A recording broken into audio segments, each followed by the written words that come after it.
जय माता दी। नवरात्रों के 9 दिन कौन से भोग कौन सी माता को लगाना चाहिए? नवरात्रों के पहले दिन माँ दुर्गा के प्रथम स्वरूप शैलपुत्री की पूजा की जाती है। इस दिन माँ शैलपुत्री को गाय के घी से भोग लगाना चाहिए। इससे आरोग्य लाभ की प्राप्ति होती है।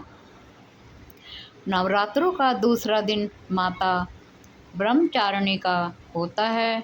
इस दिन देवी माँ को शक्कर का भोग लगाने से वे प्रसन्न होती हैं।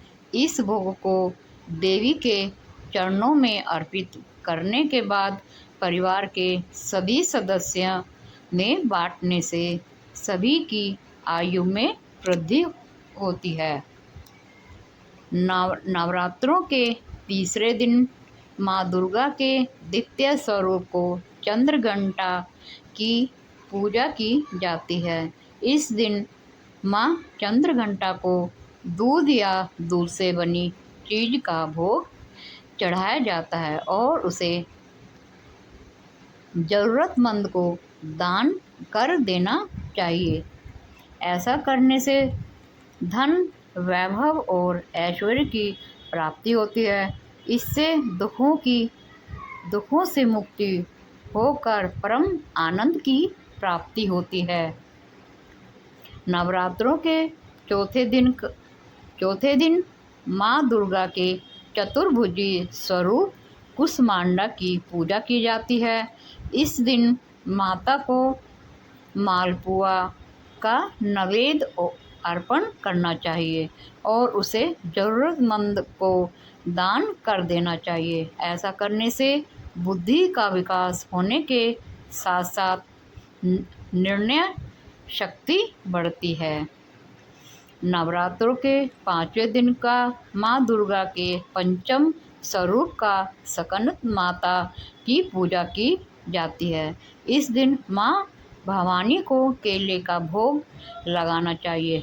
ऐसा करने से बुद्धि का विकास होता है और करियर में ग्रोथ मिलती है। नवरात्रों के 6ठे दिन माँ दुर्गा के षष्ठम स्वरूप माँ कात्यायनी की पूजा की जाती है। इस दिन माँ कात्यायनी को शहद का भोग लगाना चाहिए। ऐसा करने से सौंदर्य की प्राप्ति होती है और घर में नकारात्मक ऊर्जा दूर होती है। नवरात्र के 7वें दिन माँ दुर्गा के सप्तम स्वरूप का माँ काली की पूजा की जाती है।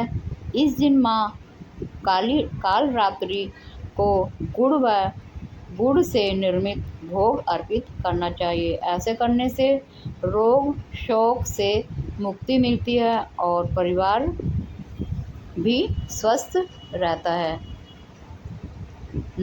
नवरात्रों के 8वें दिन माँ दुर्गा के अष्टम स्वरूप माँ महागौरी की पूजा की जाती है। इस दिन देवी महागौरी को नारियल का भोग लगाना चाहिए। इससे संतान संबंधित सभी परेशानियों से छुटकारा मिलता है और माता का आशीर्वाद मिलता है।